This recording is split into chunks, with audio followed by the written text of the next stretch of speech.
Alright, it's once again time for me to subject myself to TNG Season 1. I've been saying previously how we've passed the halfway point, but actually we only just did in the last episode, because I thought there was 24 episodes in this season. It's actually 26. Yay. No. The last two episodes were actually pretty fun. I quite liked the last one with Lore, and the one before that, The Big Goodbye, especially was good. But this episode is called Angel 1, and I've seen, just from on the Paramount Plus app, some pictures of this episode, and it doesn't exactly look promising. It looks a bit like, it reminds me a bit of sort of Justice or something like the earlier episode with Wesley, and this sort of sex-driven race of of aliens that look just like humans. Anyway, I'm rambling. I don't know what. Shouldn't create any assumptions about this episode. Should always go in completely blind and open-minded. So that's what I'm going to do. And let's get into it. Overdue Federation freighter Odin, disabled by an asteroid collision, revealed no life signs. Ready to begin orbit of Angel 1, Captain. Make it so. Okay, so it's the name of the planet, Angel 1. It is similar in technological development to mid-20th century Earth. Kind of like being ruined at home. This freaking classic plot point again. 20th century Earth. 5 months, 6 days, 11 hours, 2 minutes. Thank you, Data. And 57. Thank you, Data. Shut up. Evolved into a constitutional oligarchy. It is governed by a parliamentary body consisting of 6 elected mistresses and headed by a female they refer to as the Elected One. Elected mistresses. Klingons appreciate strong women. What a random thing to say. A brief visit will be tolerated. Tolerated? Don't gotta be a dick about it. Our ski instructor has us scheduled for the Danubian Alps, sir. We'll save us some deep powder. No problem, sir. The holodecks have all you'd ever need. Save us some deep powder. We don't consider even one survivor petty.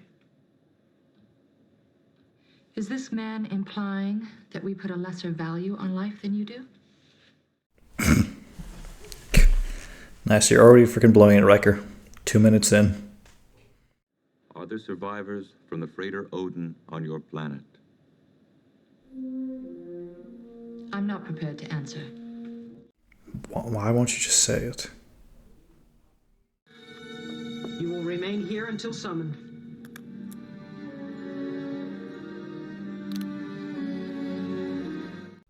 This is a bit more than just the women are superior. It's like the men are just straight up servants. Romulan battle cruisers have been detected near one of our border posts. They've requested our assistance as soon as... I don't smell anything. A little congested. The snow. Don't let this just happen again, Mr. Crusher. Yes, sir. What was the whole point of that? I don't get it. What were they smelling? The purpose of which is... Certain cultures consider perfume an aphrodisiac. How does stimulation of the olfactory nerves affect the enjoyment of sex? Oh, Data. Naive little android. Some of those among us are suspicious.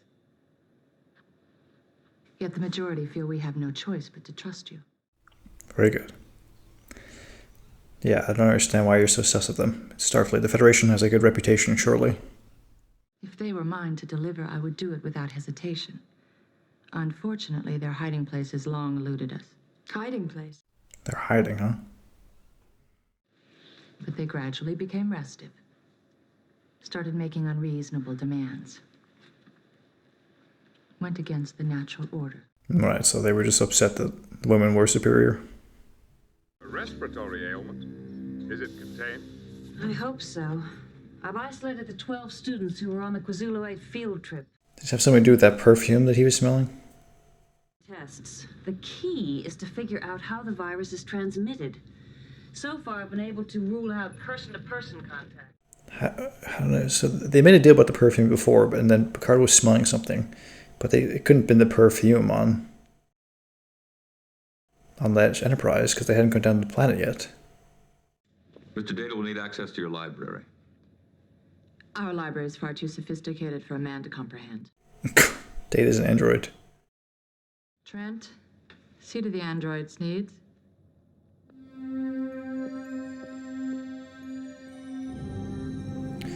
Interesting how they could definitely cast a whole bunch of shorter actors. Go ahead, Lieutenant. The away team requests that we scan the planet's surface for traces of platinum. Platinum? Why platinum? And I will honor her by wearing indigenous apparel. I don't believe this. You're going to put that thing on and parade around like one of them? Why, what is this attitude? Yeah, really, what? They're being totally... He's being totally reasonable. Abide by their customs. You have an appointment in your cabin, Captain, with your bed. I think I may sneeze. A Klingon sneeze? Only kind I know. Klingon sneeze is going to destroy the ship. You have command until further notice. Should I notify the away team? Make it so. Don't get too comfortable, Geordi. His first time in the chair. Right? I don't think he's ever been in the chair before. Tasha.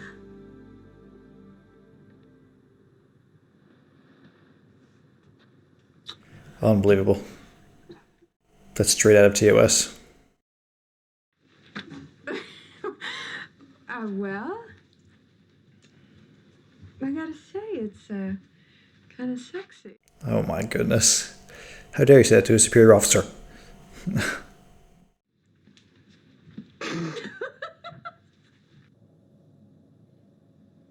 How handsome you look. Thank you. So ridiculous. After 7 years, the great ship Enterprise comes to repatriate a small group of insignificant people. I have matters to attend to elsewhere. What is her problem? What's she got against Starfleet? But I'm sure Counselor Troy and the others can see to that without you. If I recall, you had a gesture of goodwill you wished to give to me. Uh-oh. Uh-oh. You're very generous with your praise. Inform them that you will remain here with me. That's one way to do diplomacy, Riker. This is Yar. In the interest of diplomatic relations, I'll remain here with Mr. Spiata while you conduct our search. Diplomatic relations. Welcome.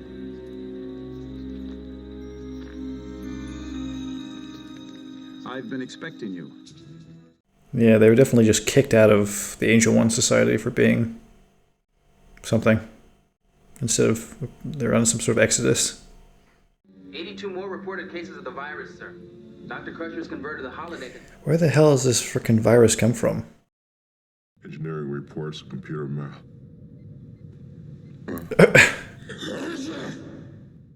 Oh, nice echo on that.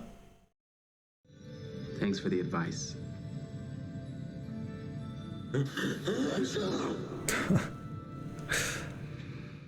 the echoes, even though there's no business echoing.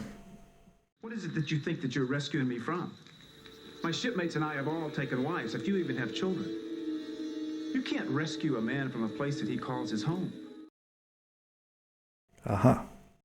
So they're not really fugitives. Why were you so hesitant at first to tell us about the Odin survivors? Because Ramsey and his men are anarchists. I had to make sure you weren't here to fuel their struggle. I thought there's only 4 men, or 7 men? No, 7 years. It's not our position to interfere in the domestic affairs of other societies. Well, in our society, it is the men who are the fortunate ones. We share the responsibilities and the pleasures equally. You have to remind me to thank them when they come back for giving us this time.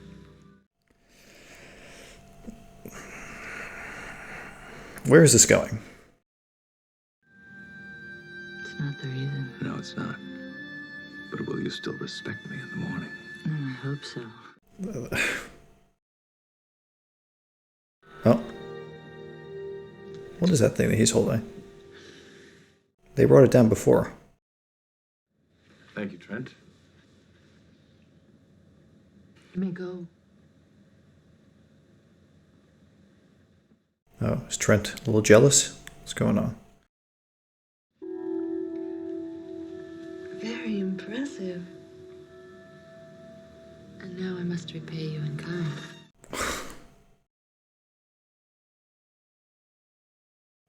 Aye. I'm waiting for this Enterprise, or this episode to really hook me. It's Enterprise. There's no vote. There's no opinions. There's no respect. None of which is your concern any longer, Mr. Ramsey. It's time to leave. Are they trying to reform this society? Surely not. If he and the others wish to stay here, there is absolutely nothing we can do about it.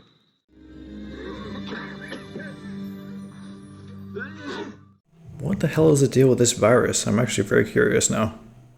We're gonna be seriously undermanned if we're forced to engage the Romulans in battle. The Romulans are your problem, Lieutenant. Trying to find an inoculant is mine. There. Everybody's problem if they blow up the ship. If this continues, there'll be no one left to run the ship. If this continues, Lieutenant LaForge, nobody will be healthy enough to care. How hasn't she gotten sick yet? She's been exposed to so many sick people. It's insane. You said you were expecting us. Why? I can't answer that. What? What is going on?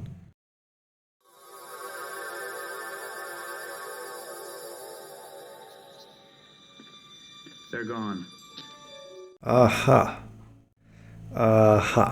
Okay. Now it makes a little bit more sense. That's why she was being such a weirdo to Riker before. Enter. What is so important you find it? Get out of here, Trent. You're a cockblock. Mr. Ramsey and the other survivors refused to leave. You gave me your solemn word. They have no jurisdiction to pull them away. Since you refused to take them with you, I am left with no choice but to sentence them all to death.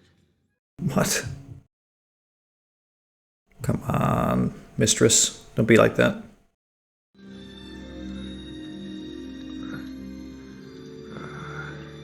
I just noticed, is the virus only affecting the men? Have we seen any women affected by it?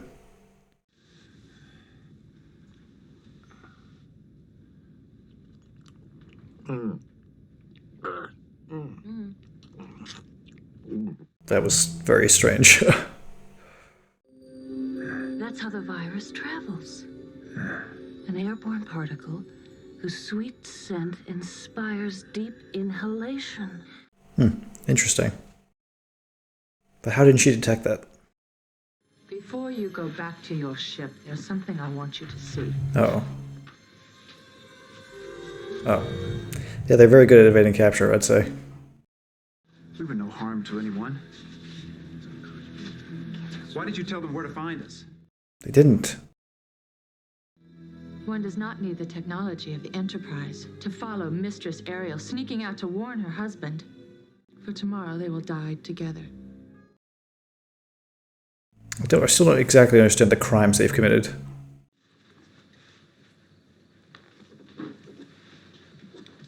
Mistress Beata. Let me try to convince them to leave here with us. Will you also include those from this world who unwisely choose to follow Ramsey and his group? Of course. Take everyone, everybody involved. We don't want to leave either. There's no time to debate the issues. To just leave? You're being abandoned by the rest of the society here. Just go and take those you love with you. I'd rather face a court-martial than live with the guilt of leaving these people to their death. How heroic, Riker. Until I have a better idea what I'm dealing with, no one can beam up. I'm sorry, Will, but you must wait. Would this virus have any effect on Mr. Data? Yeah, I was going to say, send Data back up. He can help research. I want you to get the Enterprise into the neutral zone before it's too late. That's a smart play. Data can handle everything. That leaves Dr. Crusher 48 minutes to develop an inoculant to the virus. Which means there's still time for us to do something. 48 minutes. It's ridiculous. No chance they'll be able to do something in that short of time.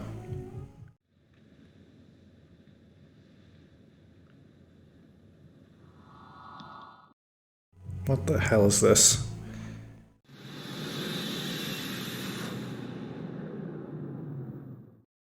It looks like a pretty painless execution, at least. Make your point so we can proceed with this unpleasant business.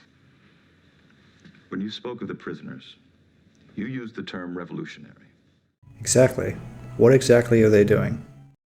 But I suspect it's not a revolution that Angel One is hoping to stop. It's evolution. The execution of Mr. Ramsey and his followers may elevate them to the status of martyrs. Martyrs cannot be silenced. Very powerful speech there, Riker. Very Picard-esque.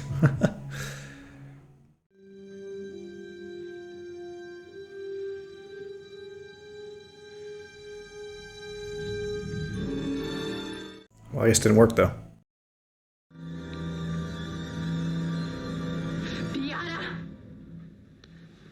Stop. Change heart.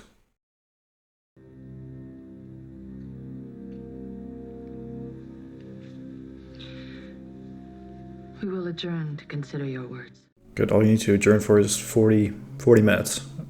Sick bay to bridge. Go ahead, Doctor. Bingo, Data. Of course he doesn't know what that means. I've got the inoculant. I want you to lock in the transporter and prepare to evacuate the entire group. But for now, stand by. What is Riker's plan here? After careful consideration, this legislature has voted to stay the execution of the prisoners. Ramsey and his followers are to be exiled. As some have observed, we may not be able to stop evolution, but perhaps we can reduce it to a slow crawl. For a man, it can be very clever. Welcome home. It's good to be back. Are they recovering? So we still don't know where the virus came from. I look forward to your reports. Don't we have a call to pay on the Romulans, Captain? Indeed we do. Mr. Data set course for the neutral zone. Set course for the neutral zone, warp 6. Sir? Engage. Engage. If you made it this far, thanks for sticking around. And if you haven't already, please consider hitting that and that. It'd be greatly appreciated. Thanks again. Alright, well that was another clunker. Man, whenever they try to do like these civilizations that mirror old Earth and they try to comment on how Starfleet and Earth in the 24th century has evolved, you know, they never make for very engaging stories. I understand the commentary and that I'd appreciate that, but the story is so weak. I mean, the virus thing was interesting, but I feel like it came out of nowhere, and you know, I thought they would tie it in with the plot that was happening in Angel One, but they were just two completely separate A and B stories that didn't connect at all, which I thought was a bit strange. And everything on Angel One and the revolutionaries from the Odin was okay. I mean, it didn't really... I was curious as it was going along why they were being exiled, and I guess the payoff was just that they were sparking unrest and upheaval to make it so that there was more equality in the civilization, which is interesting, I suppose, and it should be that way. And then, you know, the ending result was just, I guess, the mistresses accepted the change is coming, but they're just trying to delay it as long as they can. So that's okay, but I thought the twist that the one mistress was actually married to the guy from the Odin, that could have had a bit more of a payoff. Didn't really. They were just going to be executed else alongside them. But I did enjoy Riker's speech about not being able to stop evolution. I thought that was quite powerful. So that was definitely the highlight. But yeah, I mean, obviously there's the whole, I guess, sexist undercurrent of this episode that I don't really want to, delve into. I mean, it feels very much like a hangover from the TOS era sort of writing where they just plucked, a social issue from, well, not, I was going to say from the past, but a social issue that exists now very much still, and then just sort of blew it up and then highlighted it and then just sort of commented on it that way. So it works, but like I said, it just means that's the attention of the episode rather than the story. So the story is quite weak as a result. So, compared to the last 2 episodes, which I really enjoyed, or in terms of TNG season 1, this was definitely a clunker. The last episode was way more fun, especially the big goodbye. So, like I said, I feel like there's a lot of missed opportunities in this episode, and just not a lot of creativity put into it. They just clearly had the idea of having a female-dominated society, a matriarchal society, and they just thought the rest of the pieces of the puzzle would fall into place. And in my opinion, they didn't really. So I think it could have definitely done with a few more drafts. But that's just really the sentiment I have for the entirety of season 1. Some things work, some things don't. That's just television in general and storytelling as a whole, I suppose. But yeah, kind of bored me a little bit, but it is what it is. I'm sure hopefully next week's will be better. Next episode will be better. But we won't know until then. But until I get around to it, thanks for watching.